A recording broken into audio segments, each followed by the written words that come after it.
어쨌든 캔버스를 이 고급과 저렴한 것의 장단점이 무엇인가를 정확하게 알고, 또 그냥 습작용으로 그릴 때는 이 천도 그렇지만 이 나무도 굉장히 저렴하게 나오는 것도 있습니다. 그게 그림 그릴 때는 그림 그린다는 것은 이 표면에만 그린 거니까 잘 몰라요, 사실은. 또 일반 사람들도 겉으로 막 그림 이렇게 그려갖고 액자해갖고 멋진 데 다 걸어두면 그게 다인 줄 아는데, 그 내면에 또 혹은 뒷면에 어떻게 되는지 그것을 제대로 판별할 수 있어야 그 그림의 가치 또 보존이 확연하게 차이가 납니다. 오늘 제가 그 캔버스에 젯소를 좀 칠하는데,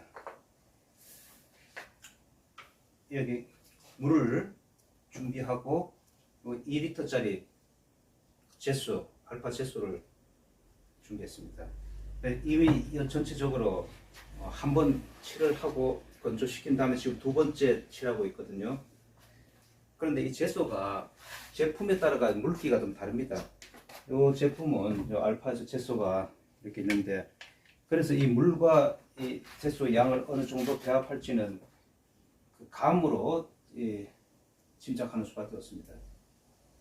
어떤 건 굉장히 좀 뻑뻑하고 어떤 건 좀 부드럽게 이용이 되기 때문에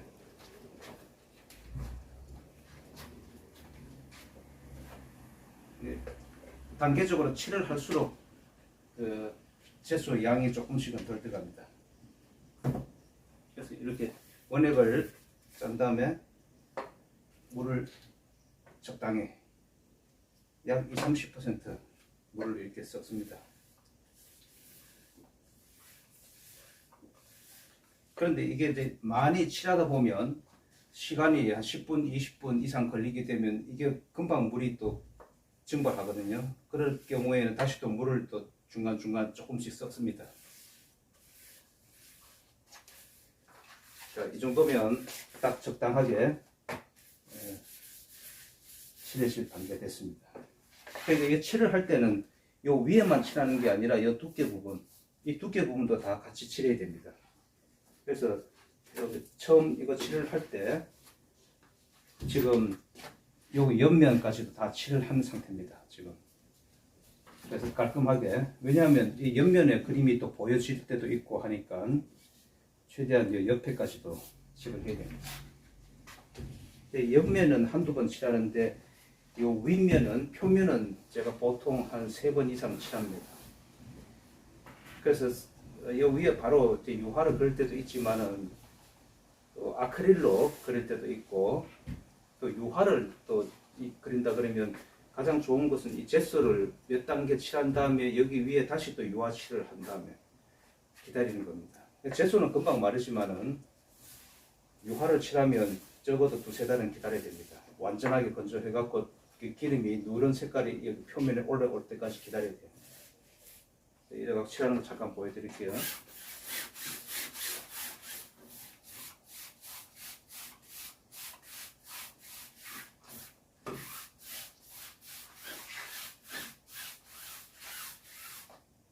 고르게 전체적으로 칠이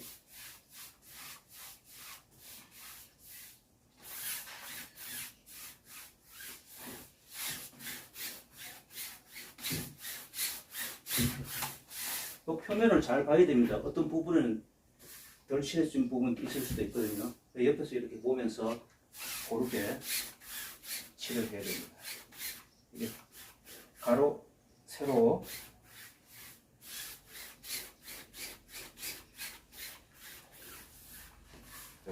이러면 한번 칠해졌습니다.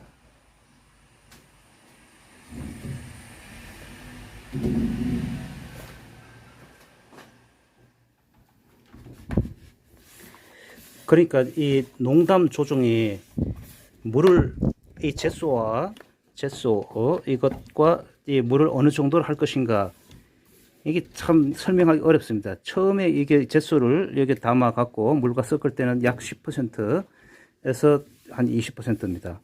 그런데 이게 칠하면서 젯소를 캔버스를 많이 칠할 경우에 시간이 10분, 20분, 뭐 30분 이렇게 걸리면 이게 물이 금방 증발하거든요. 그렇기 때문에 물을 계속 조금씩 넣어야 되는데 그 조금씩 얼마씩 넣을 것인가는 이 젯소의 물기에 따라 다른 겁니다. 또 칠하는 또 조건, 온도에 따라 갖고 바람이 불거나 또 온도가 높거나 또 반면에 또 차가울 경우에 이 감으로 제일 설명하기 어렵지만 이 감으로 판단할 수밖에 없습니다. 아주 매끈하게 이렇게 칠해지면서도 또 표면이 골고루 다 칠해져야죠. 이게 골고루. 근데 분명한 것은 두껍게 한 번으로 칠하는 것보다는 얇게 여러 번 칠하는 것이 더 좋다. 이것은 분명한 사실입니다. 마치 우리가 뭐 밧줄이라든가 뭐 전깃줄 뭐 이런 끈을 튼튼한 거 보면 그 가닥이 한두 가닥이 아니라 여러 개로 되어 있거든요. 그러면서 더 튼튼하게 하는 것처럼 이 바탕의 표면 칠하는 것도 마찬가지인 것 같습니다. 그래서 이 그림을 아주 그 표면 효과 여백을 많이 살리는 그림 같은 경우에 뭐 좀 심한 경우에는 뭐 10번까지도 칠한 사람이 뭐 또 있다고 화가들이 있다고 얘기하는데 저는 뭐 그 정도까지 칠해보지는 못해서 많이 칠한 경우에는 한 6, 7번 정도는 칠해본 적은 있는데 지금 오늘은 한 3번 정도만 칠하고 일단 할 걸 합니다. 보통 밖에서 칠하는데 오늘 그 태풍이 오려고 해서 지금 안에서 이렇게 칠하는 중입니다. 밖에서 햇빛을 보면 금방 마르는데 안에서는 이 또 젯소라든가 물감을 칠하면 또 지저분할 것 같아서 그래도 할 수 없죠. 제가 조금 전에 여기 미치를 하면서 보여드리는 것은 알루미늄 캔버스입니다. 알루미늄 캔버스가 개발되는 것은 불과 몇 년 되지 않겠습니다. 이게 국내에서. 그래서 이렇게 보시면 이 알루미늄으로 된 캔버스가 가장 가격이 비쌉니다. 알루미늄 틀에 정식 그러니까 아사천 이렇게 정화구라고 얘기하는데 알루미늄이죠 이게. 그 다음 단계가 가장 가장 대중적으로 전문가들 사이에서는 오랫동안 써오고 검증이 된 서기목 이 나무에 이제 이거랑 같은 아사천입니다. 그런데 이거와 이제 장단점이 뭐냐 하면 이 나무로 된 경우에 뭐 미송이든 뭐 서기목이든 이게 제조 과정에서 충분히 건조를 하면서 이 독성분, 나무 독성분이 다 빠지면 문제가 좀 덜한데 이 나무 틀이 있는 이렇게 마주치는 캔버스 사이에서 이 캔버스 앞면에 밝은 색 그 바탕으로 두거나 할 경우에 이렇게 주름이 이렇게 나무에서 배겨 나올 수 있습니다. 시간이 지나면.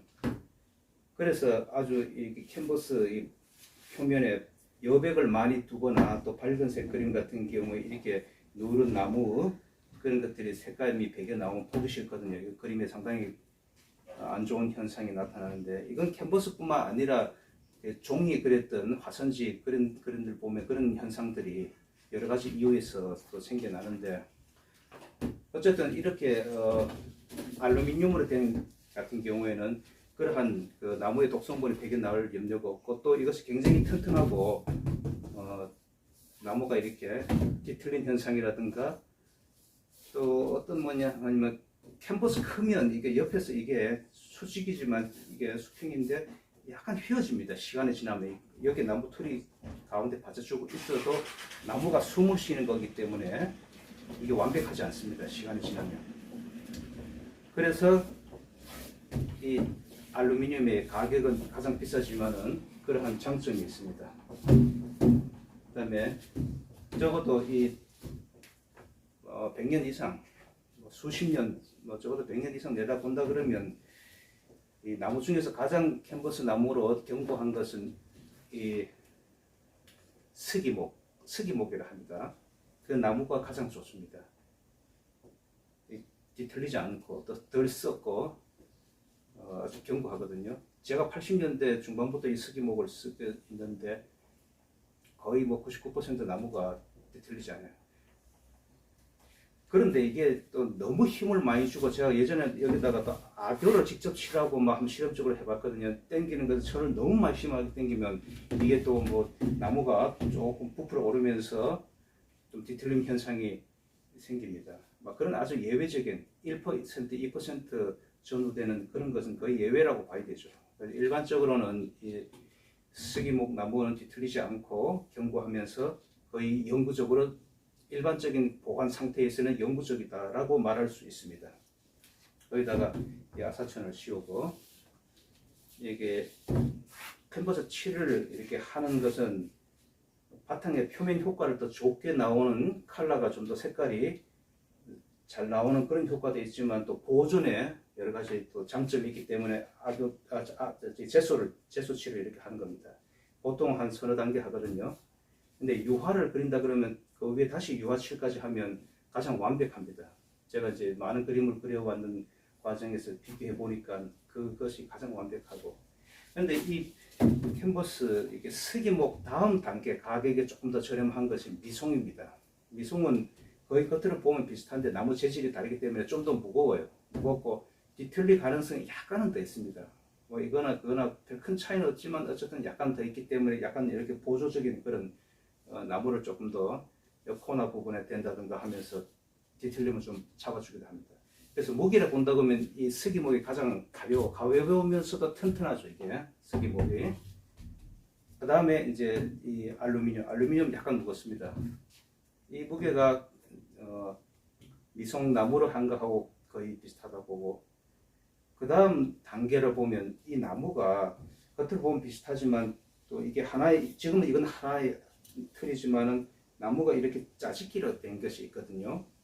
여기서 여기까지가 하나의 나무가 아니라 중간중간에 짜집기 연결한 잡목으로 그래 한 건데, 유럽에 가니까 뭐 국내도 있지만 그런 것들은 좀 더 저렴하게 구입할 수 있더라고요. 유럽에 가면 제가 프랑스, 독일에 가서 그림을 그릴 때 이탈리아에도 그렇고 캔버스를 이거 한국에서 보내는 또 비용이 많이 비싸고 하니까 현지에서 구입을 하려고 전문 하방에 가니까 한국에 보통 뭐 2배, 3배 정도입니다. 한국도 지금 굉장히 많이 비싸졌어요.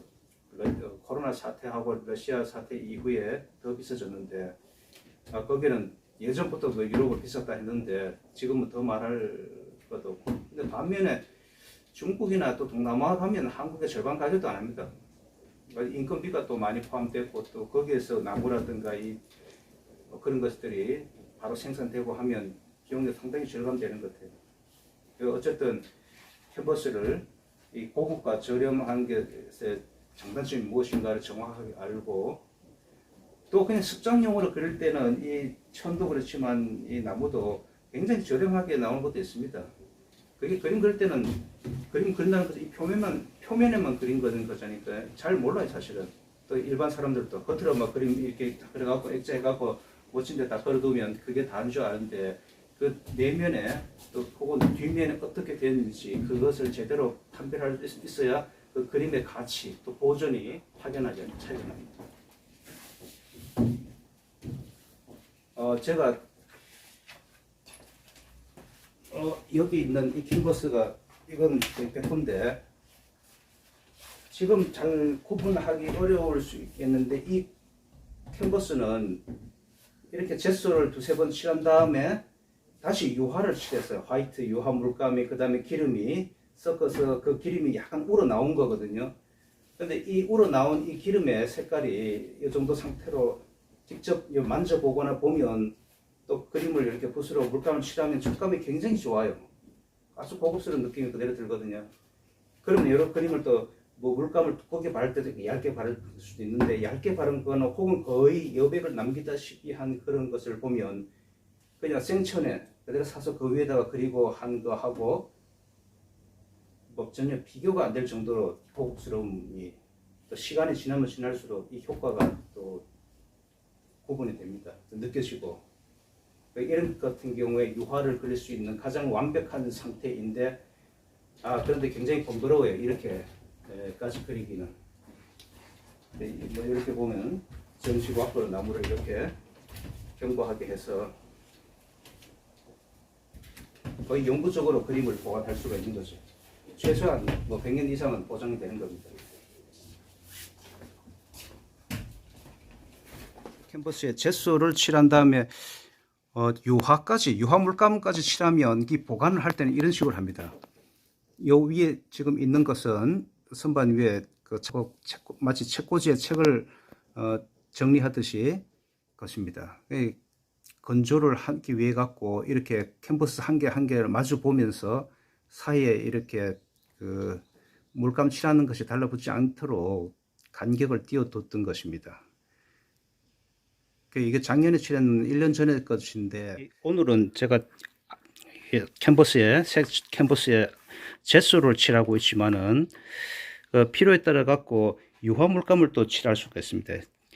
유화를 이 캔버스에 화이트 흰색으로 칠할 수도 있지만 제소처럼 또 미색으로 연한 색깔을 그림에 필요하다는 그 색깔을 다르게 또 미색 들어갈 수도 있고, 그런데 이 유화 물감 칠할 때는 기름을 또 섞어 써야 되죠. 제소는 물을 섞어서 하는 것처럼 유화 화이트, 저는 일반적으로 화이트 흰색을 많이 쓰는데, 그럴 때는 이 린시드와 그 다음에 이 테레핀 혹은 페트롤 같은 성격입니다. 이 용도가. 그러니까 이거와 이거를 적당히, 이 말이 표현이 어려운데 적당히라는 것은 여름철 같은 경우에는 빨리 마르기 때문에 이 린시드를 살짝 6대4 정도, 겨울 같은 경우는 이걸 4대6 이런 식으로 조금 비율이 달리합니다. 그리고 중요한 것은 유화 물감, 이 화이트의 농도를 어느 정도로 할 것인가. 그것은 다시 이게 처음에 제소와 물의 농도하고 비슷한 문제이거든요. 이 적당히 표면에 칠해줄기 아주 매끄러울 정도면서도 너무 두껍거나 너무 얇지도 않은, 되도록 살짝 얇은 게 좋습니다. 어차피 이제 바탕 칠하는 용도니까 그렇게 칠합니다. 이거 같은 경우는 제가 그 전에 칠했던 것이 좀 남았거든요. 그래서 밀봉을 해두면 몇 년 후에 써도 상관없습니다. 그래서 어쨌든 이렇게 페트롤과 린시드를 섞어서 하고, 제가 또 그림을 이거 유화 물감으로, 유화 그럴 때는 주로 리킨이라는 기름을, 유화 물감과 리킨 기름을 섞어서 많이 쓰는데, 예전에 학창 시절에 때는 잘 모를 때는 사실 린시드를 많이 섞었었습니다. 페트롤도 적당히 섞어서.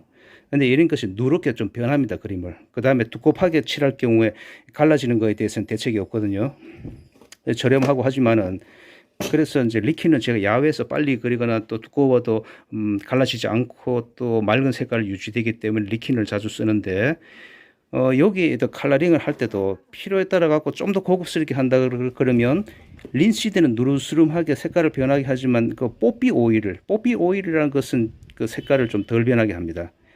가격이 훨씬 더 비싸죠. 뽀삐 오일이 특별하게 좀 더 이 린시드와 역할은 같지만은 고급스러운 그런 것이다.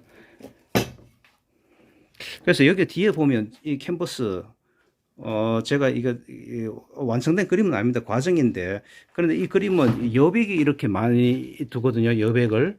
그래서 이런 여백을 그냥 그 제소만 칠한 상태로 두면 되는 것도 아니고 다시 유화를 칠한 겁니다. 근데 요 표면의 느낌이 중요한 거거든요. 이 표면의 느낌이 적당히 윤기가 있으면서 또 가벼워 보이지 않고, 그렇다고 너무 광택이 있으면 안 되고, 그러니까 필요로 하는 그 광택, 번쩍거림, 또 이 효과, 여기에 따라 갖고 그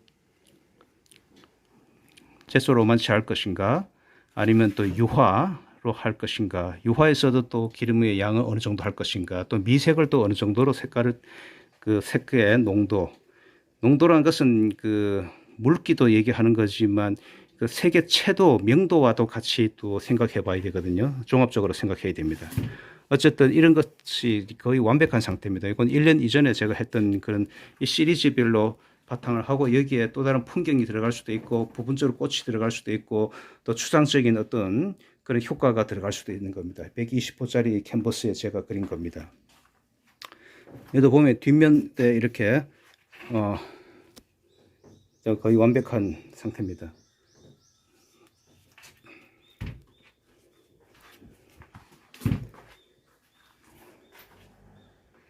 자, 저런 그림 같은 경우에는 여백이 많기 때문에 바탕의 그 효과에 대해서 상당히 신경을 많이 써야 되고 바탕칠에 신경을 많이 써야 되는 겁니다. 저 그림 같은 경우에는 제소칠을 적어도 한 4-5번 들어갔을 겁니다. 그리고 다시 또 유화를 또 칠을 한 다음에 거의 6개월 이상 그 건조를 시킨 겁니다. 그 완벽한 상태입니다. 이건 3번째 칠하고 있는 건데, 제가 이렇게 둥근 원형 캔버스는 이번에 이 둥근 것이 눈에 띄더라고요. 그래서 실험적으로 한번 사서 해보려고. 이게 10호 정도 캔버스거든요, 크기가. 근데 여기 뒤에서 보는 것처럼 아주 견고하게 만들어졌어요. 아사천을 이렇게 짜갖고, 이 가격은 같은 크기의 저기 10호 정식 왁구에 비해서도 한 서너 배 정도로 굉장히 비쌉니다. 인물화, 가끔 인물화 혹은 초상화를 그리기도 하는데, 이게 인물화를 딱 그리면 멋있을 것 같아요. 일단 이렇게 준비해 뒀습니다.